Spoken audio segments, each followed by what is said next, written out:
Hello, bachcho. Let's see the question. The question says that if points I cap plus j cap, I cap minus j cap, and p I cap plus q j cap plus r k cap are collinear, then ये किसके इनमें से कौन सा true होगा ये हमको बताना है. ओके हमने अज्यूम कर लिया ए जो है वो आई कैप प्लस जे कैप हो गया, बी जो है वो आई कैप माइनस जे कैप हो गया, एंड सी जो है वो कितना हो गया पी आई कैप प्लस का Q J cap and plus का आर के कैप बनेगा. ओके क्लियर है.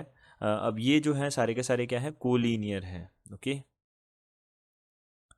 ये सारे के सारे क्या है कोलीनियर है. तो हम यहाँ से सबसे पहले A B vector find out कर सकते हैं. Okay so A B vector जो बनेगा वो क्या बनेगा माइनस का टू आई कैप बनेगा. ओके सॉरी माइनस का देखो हमने क्या किया ए बी वैक्टर यानी कि बी वैक्टर इसमें से माइनस कर दिया ए वैक्टर को. ओके तो यहाँ से हमने देखा आई में से आई कैंसिल आउट हो गया तो कितना बन गया माइनस का टू जे कैप बन गया. ओके एंड यहाँ से बी सी जो वैक्टर है वो कितना बनेगा बी सी वैक्टर बनेगा यहाँ से सी वैक्टर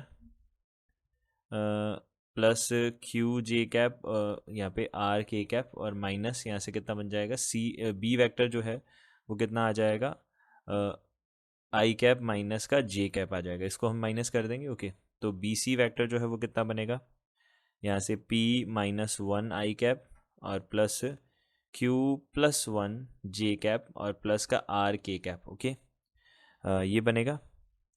ये क्लियर है. अब देखो यहाँ से हमने बोला ये बी सी वैक्टर बन गया,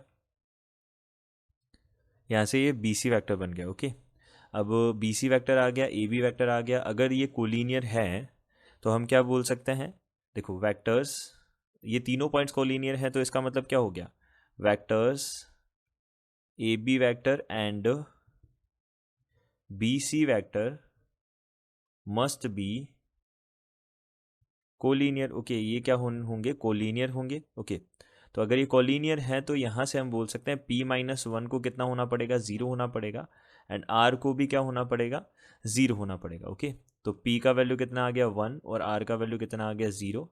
और हमारे पास q जो है देखो q यहाँ से ये अगर कोलीनियर है ओके तो यहाँ से कितना हो जाएगा q minus q plus one जो है वो कितना हो जाएगा लैम्डा यहाँ से हम बोल सकते हैं lambda multiplied by minus two. Okay ये बोल सकते हैं. ओके तो ये हमारे पास ऐसा बनना चाहिए.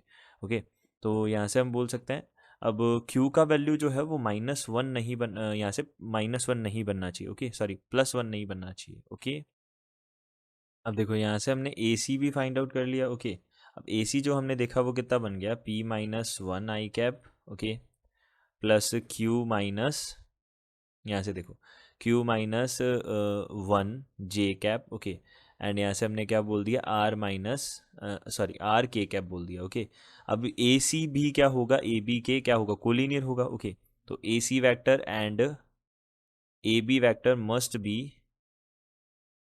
कोलीनियर. ओके तो ये क्या बन जाएंगे ये भी हमारे पास कोलीनियर बन जाएंगे. ओके तो p माइनस वन जो है पहली बात तो वो इक्वल टू ज़ीरो आना चाहिए. ओके आर भी ज़ीरो आना चाहिए. तो अगेन ये p का वैल्यू कितना आ जाएगा वन और r का वैल्यू कितना आ जाएगा ज़ीरो.